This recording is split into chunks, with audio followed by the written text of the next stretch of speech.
Assalamualaikum warahmatullahi wabarakatuh. Anak-anak, kita lanjutkan lagi keterangan yang kemarin berkaitan dengan bagaimana kondisi masyarakat Indonesia pada saat dijajah oleh Belanda. Masih sehat anak-anak ya? Semoga kalian semua selalu dalam lindungan Allah Subhanahu wa taala. Anak-anak, kemarin saya jelaskan tentang bagaimana pengaruh kerja paksa yang diterapkan oleh penjajahan pada saat itu. Kerja paksa yang diterapkan di Indonesia ini berlangsung pada tahun 1808 sampai 1811. Berakhirnya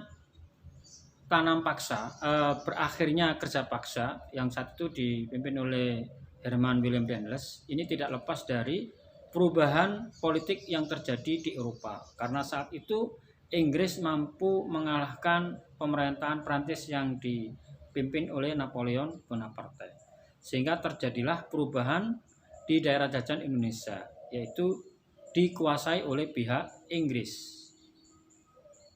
Anak-anak, ketika Inggris menjajah di Indonesia kurang lebih tahun 1811 sampai dengan 1815, maka Inggris juga menerapkan beberapa kebijakan. Salah satunya adalah kebijakan untuk menerapkan sewa tanah. Apa itu kebijakan penerapan sewa tanah? Ada beberapa aturan yang ingin dimunculkan tentang kebijakan sistem sewa tanah ini. Yang pertama, bahwa rakyat atau petani, pemilik tanah, ini dianggap menyewa tanah kepada pemerintah penjajah, sehingga dia harus membayar sewa.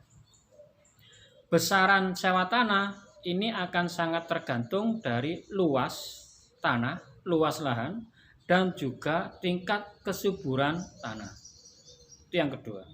Yang ketiga, sewa tanah ini dibayar dengan uang tunai.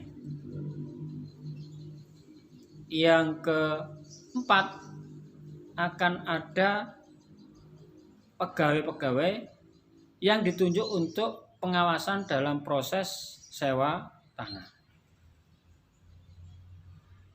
Penjajah Inggris ini beranggapan meskipun lahan itu adalah milik para petani, tetapi secara historikal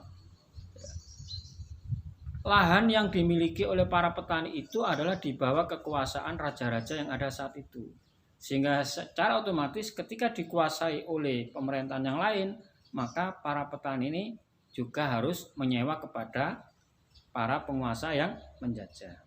Dalam pelaksanaannya anak-anak, ternyata sistem sewa tanah ini tidak bisa berlangsung dengan baik. Kenapa? Karena ada banyak hal yang menghalangi terlaksananya sistem sewa tanah di rakyat kita. Apa yang pertama?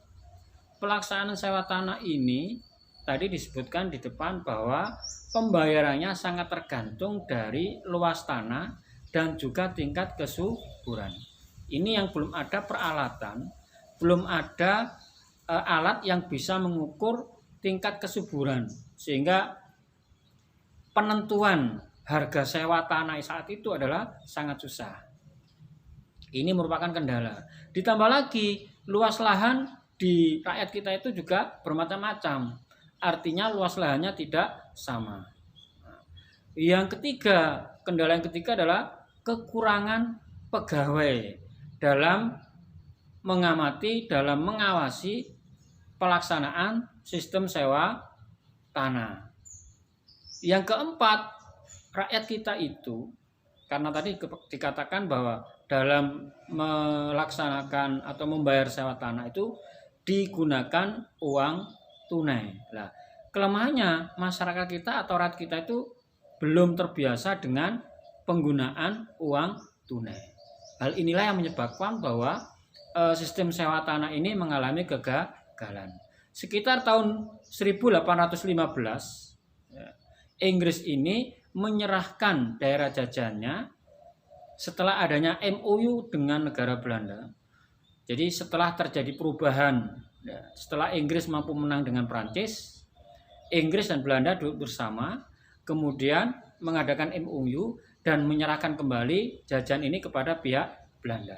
Sehingga Inggris harus meninggalkan jajahan Indonesia.